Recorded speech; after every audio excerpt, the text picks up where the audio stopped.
Okay, so I get a lot of requests for what my personal main lesson book looks like. So I will tell you, I use Planning for Peace, which is our journal that we have with Waldorf Essentials, and it's being redesigned this year. I'm really excited for our redesigns, but I use it every year. I use all the pages, I fill it up. You can see, actually sitting down here doing some planning now, and thought I would share my personal main lesson book. So I keep a main lesson book. I really like this brand, but they're kind of hard to find.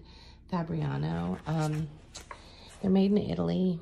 I like them because the paperweight's not bad for sketching, and there's a lot of pages. So you can, of course, keep a kid's main lesson book for your own as well, but this is my preference. A sketchbook would also do fine. I started this one in the middle because when we started the school year, I was actually homeschooling Sam as well, and he is actually using our our virtual school at Seasons of Seven. So I did not need the front pages for him. I have some pages that I used for him, but then we quickly transitioned into the virtual school. So I wanted to show you because people ask me, how much depth do you go into and what do you actually do? So when I plan things out, I will write often the dates. I don't see the date on this one, of course. Oh, wait, there we go. Write the date. There's the form drawing that I have planned for the week. This was the writing practice that I wanted her to do. Now, why do I plan out in depth? Well, for a couple of reasons. One, I don't want to be caught off guard. I want to know exactly what we're doing when we sit down. And by me planning it out, then I know what we're doing. I've already gone through the lesson in my head. I know what's coming next. And my husband teaches 2 days a week. So when I'm planning for us both. So he knows. So of course he sits down and goes through the lessons. We go through them together. But I want to know exactly all the pieces. That way when things come up during a lesson, I can still adjust, but I'm not caught off guard. Things go smoothly. Our school day is not going until 4 p.m. We are usually done, like within an hour, hour and a half for Soraya when I'm schooling just her. So I'll go through and I'll put all of the form drawings in. I'll put, like, this was a math practice page that I had her then copy into her book. Again, more form drawings. I can get better. More math practice. Then some main lesson pictures. So I'll put them in my main lesson book, and then I draw them again with her when we do lessons together. And this was Adam and Eve. She's in 3rd grade. So I will not. So in this case, I had something in mind for her to write. Excuse me. But if I don't have something in mind for her to write, because she's composing a lot of her own main lesson summaries now, I will leave that page blank and we'll compose it together, and then she'll copy it into her main lesson book. This is when we were doing punctuation. So I went ahead and put all of the poems in here. This was great too because it allowed her to just look at mine, and she could then copy it. There were a couple of days, I know when we were going through this block, that that I needed to work extra, and so I had a few things that were done for her.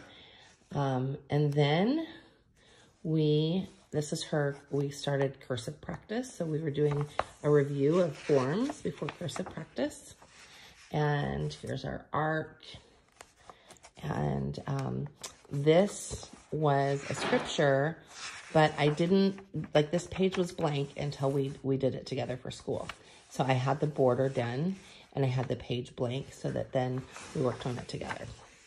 And that was us figuring out how big the stalls needed to be for this animal that we had this discussion about what animals could have been on the ark that maybe have been around today or are close to dinosaur time. So this was this bull that just went extinct not too long ago. So we were figuring out, because we knew how big he was, we had to figure out how big the stalls needed to be.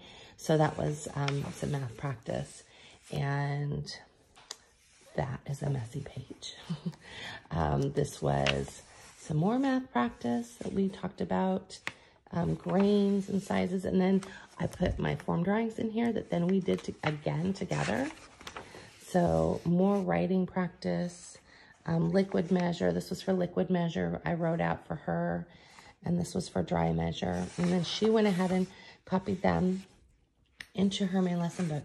So of course, I got to the end fast because I started in the middle, right? So then I go back to the beginning. But I tend to, this was when it was still Sam's, so there was some stuff there. And I tend to really want to have this laid out because it makes my life so much easier. So when people ask me, how is it that you get everything done? Well, this is how. I take the time to sit down and to make my own main lesson book and to make sure that my plans are in place. So again, this is, we're doing a lot of Old Testament stuff here. That may be all. Let's see. Nope. Here's more. This is when we were doing parts of speech. We were underlining nouns, verbs, and adjectives. This is the Tower of Babel. More form drawings, rhyming words. So I wrote words that rhyme, and then I wrote the ones that I wanted her to rhyme with, and then she came up with the others. So this is a totally messed up with picture. Again, like this would have been blank. I would have had the border, and then we would, I would have her dictate to me what she wants to write because she's learning to write in cursive, and her cursive it's a learning skill. It does better if I write it out and then she is copying from it. There's Joseph in his beautiful coat. And that's all. I really just wanted to show you where I go with, now I have blank pages for the next lessons, where I go with my own main lesson book and how I plan things out so that I can have a successful year.